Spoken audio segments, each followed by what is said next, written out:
So as I was saying, this is a problem that you guys were having trouble with. Find your equal sign, dot it. Notice we have 3 variables. These 2 variables, are they on the same side?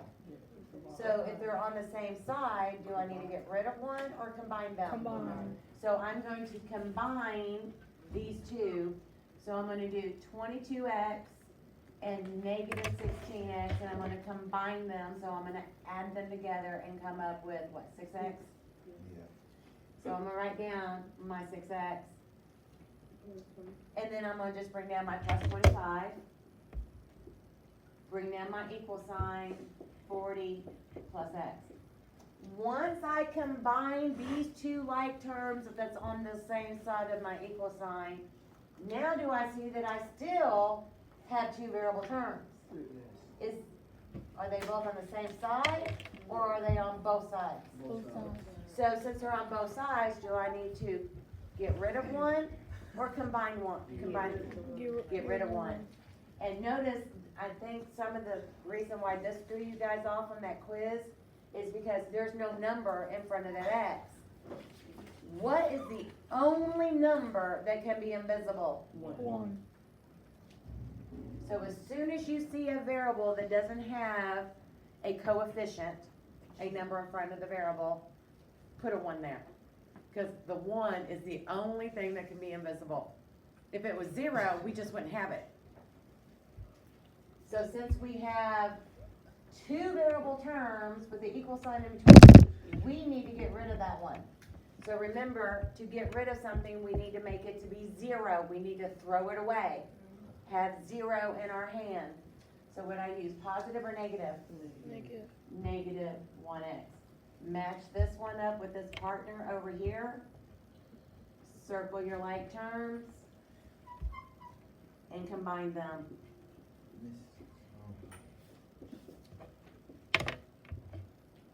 And looky there, isn't that black equation and 2-step equation? Yes, sir.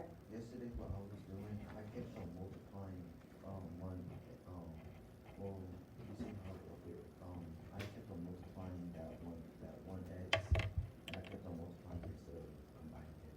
And I Yep, kept on getting negative 3. yep, and that will cause you troubles all day long on that problem that you did yesterday. And then you guys can solve your 2-step equation on your own. Okay, problem B, find your equal sign and dot it. Because once I get you down to a 2-step equation, you guys are great.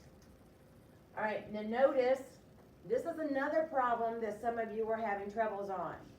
So this on your quiz, different numbers of course, is literally problem B. Notice, we have the distributive property, don't we? How do I know that I have the distributive property, everybody? Parentheses.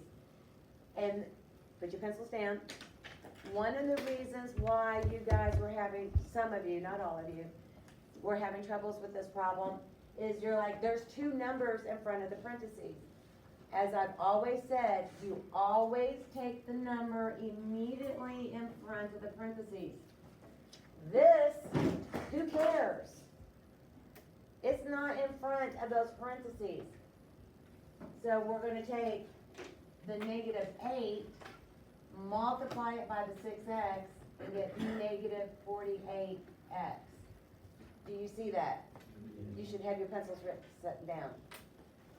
Then I'm gonna take the number immediately in front of the parentheses, the negative 8, and multiply it by my positive 60, and get negative 480.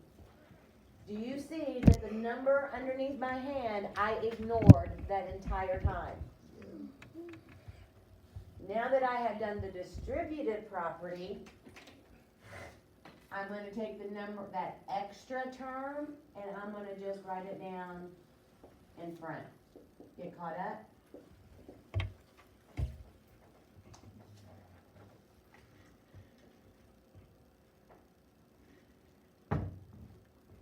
Once I have done the distributive property, Do you see now that I have two variable terms?